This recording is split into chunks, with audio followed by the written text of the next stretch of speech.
London, senyap. Kabut pagi menyelimuti udara istana Buckingham, seperti selimut rahasia yang belum dibuka. Jalanan masih sepi. Lonceng jam menara berdentang pelan, seolah menyimpan dentingan rasa bersalah dari masa lalu. Namun, di dalam istana yang megah itu, waktu tidak benar-benar berhenti. Ia berputar dengan lambat, dingin, dan penuh kalkulasi. Sejak kepergian Ratu Elizabeth II, banyak yang mengira bahwa warisan dan martabat kerajaan Inggris akan bersatu di bawah kepemimpinan Charles dan Camilla. Namun kenyataan jarang seindah harapan. Ada satu nama yang diam-diam tak pernah benar-benar tunduk, seorang putri, seorang penjaga nilai, seorang perempuan yang berdiri tanpa panggung, tapi tak pernah kehilangan kuasa. Putri Anne, Camilla wanita, yang selama puluhan tahun menjadi tokoh kontroversial, kini menduduki gelar Queen. Bagi sebagian rakyat Inggris, ia adalah simbol pengampunan, perjalanan cinta, dan perjuangan.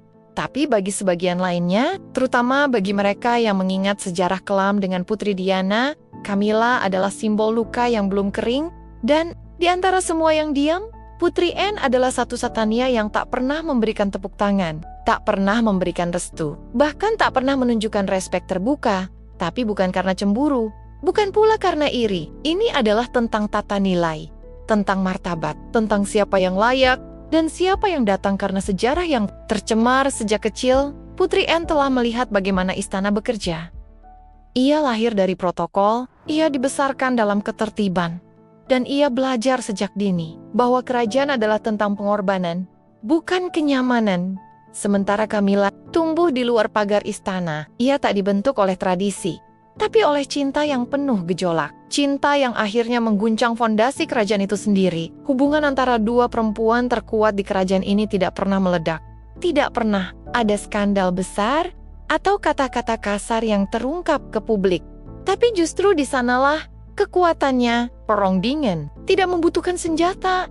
Ia hanya butuh ketegangan yang tak selesai dan kesunyian yang berbicara lebih keras daripada pidato. Apapun sejak Charles menjadi raja, Camilla menjadi ratu yang dilihat, tapi yang tetap menjadi penggerak di balik layar. Ia adalah sosok yang dipercaya oleh para penasihat senior, oleh kepala istana, bahkan oleh sebagian rakyat yang merindukan masa ketika kehormatan tidak bisa dibeli dengan simpati media. Tahun pertama penobatan Charles, ketegangan ini perlahan tumbuh. Sebuah momen kecil seperti duduk berdampingan dalam misa peringatan, atau berdiri sejajar dalam resepsi kerajaan selalu menjadi ajang pembuktian tak kasat mata.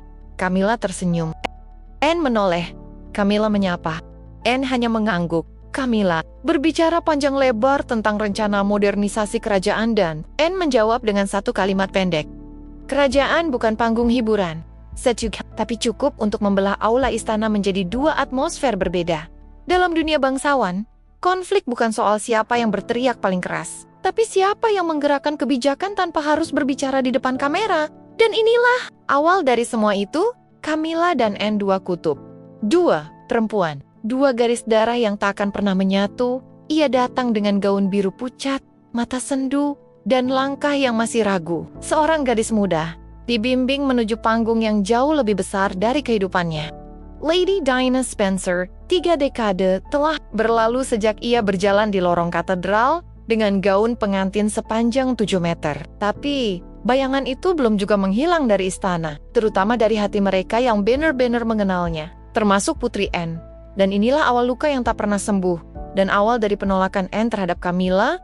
Banyak yang mengira bahwa Putri Anne dan Putri Diana tak pernah akrab, dan memang benar, mereka bukan saudara ipar yang sering berpelukan atau berbagi tawa dalam pesta kebun. Tapi Anne yang dingin di luar menyimpan empati dalam diam. Ia tidak menunjukkan kasih sayang lewat pelukan. Ia menunjukkan lewat tindakan, lewat kehormatan, lewat prinsip. Dan ketika ia melihat Diana terluka, dipermalukan, Anne menyimpan semuanya dalam satu tempat. Harga dirinya sebagai wanita kerajaan, Anne kepada ajudannya. Dengan tenang tapi tegas, Diana tidak diminta untuk sempurna, tapi dia diminta untuk diam. Itu yang membuatku marah. Diana tahu bahwa suaminya Pangeran Charles tidak pernah benar-benar melepaskan beang-beang Camilla. Bahkan ketika seluruh dunia memujanya, bahkan ketika anak-anak mereka tumbuh besar di balik kamera dan tepuk tangan, Diana merasa sendiri. Dan Anne melihat itu dari jauh.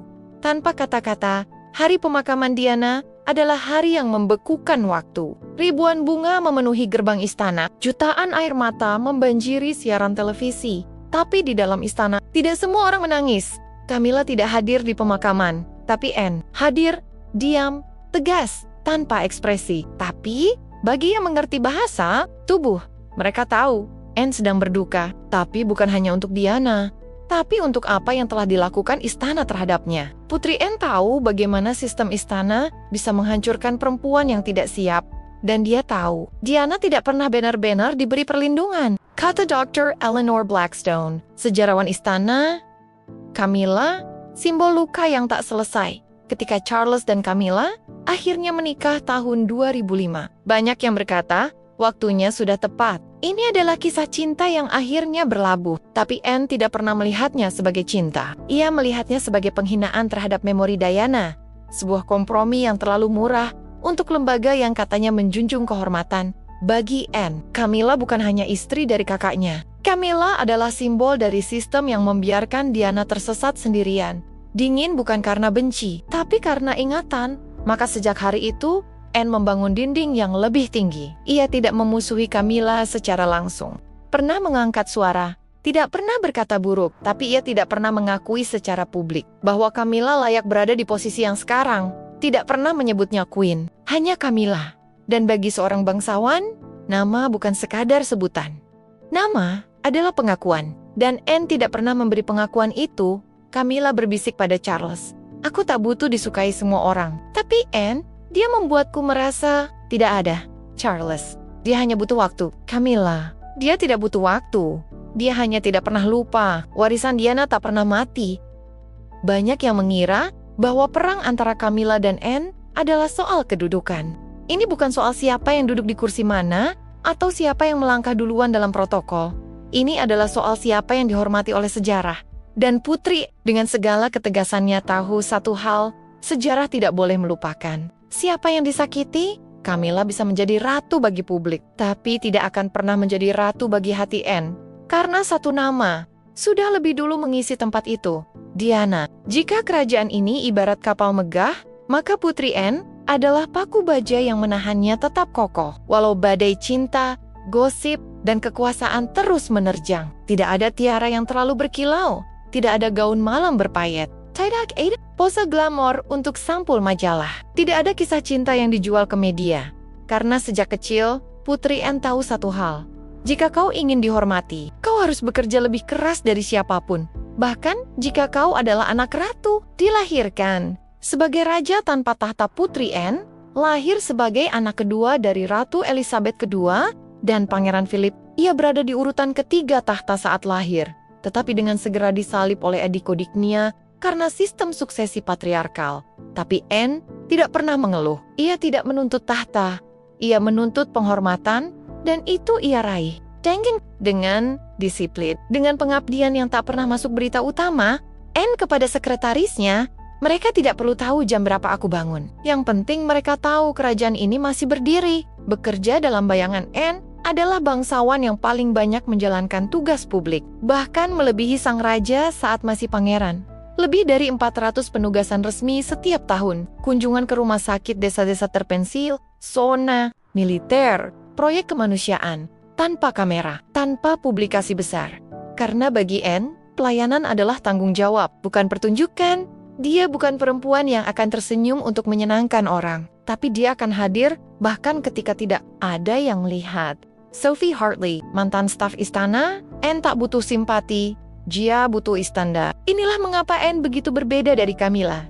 Camilla datang ke istana sebagai perempuan yang haus pengakuan. Ia butuh dimaklumi, dipahami, dimaafkan. Publik melihatnya sebagai pejuang cinta sejati yang akhirnya mendapatkan tempatnya. Tapi bagi Anne, kerajaan bukan tempat untuk kisah cinta yang penuh kompromi. Kerajaan adalah tempat untuk karakter, dedikasi, dan kedisiplinan. Dan Camilla dengan segala skandal dan simpati tidak mencerminkan standar itu.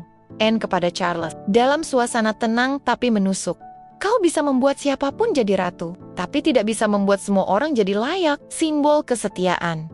Dari ibunda ke anak perempuan Ratu Elizabeth II, mempercayai Anne dalam banyak hal termasuk urusan internal, yang tidak pernah bocor ke publik. Saat para pria dalam keluarga sibuk dengan skandal, Anne lah yang menjaga kestabilan internal istana. Bahkan saat pemakaman sang ratu, publik melihat siapa yang paling teguh berdiri, tanpa air mata, tapi dengan sorot mata yang lebih tajam dari pedang kerajaan. Itulah Anne, simbol keheningan yang kokoh, warisan keanggunan Inggris yang tidak membutuhkan validasi media.